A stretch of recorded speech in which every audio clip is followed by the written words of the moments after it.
Ito na ba yung gusto mo? Karangalan, medalya? Ito, ginto. Kaya ba na-take mo yun, sir? Pues kainin mo, walang niya ka. Total, magaling ka mag-spell. Pero di ka mananalo kasi medalya. Oo, mistake mo yan, sir.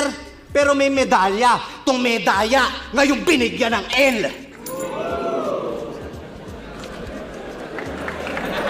Kaya paano ka naging satisfied? Kung alam mo lang magpaputok sa puki ng nanay ng iba habang kami we're banging to death.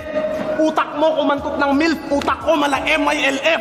Kakantutin ko yung nanay ng anak mo sa harapan niya para alam niya na dapat sa'yo siya magmana. Bakit? Ano? Sige. Kakantutin ko yung nanay ng anak mo sa harap niya para alam niya na dapat sa'yo siya magmana. At bago ako umalis ng bahay, iniwan ko yung baril sa kama ni Ermat so you can fuck my mama.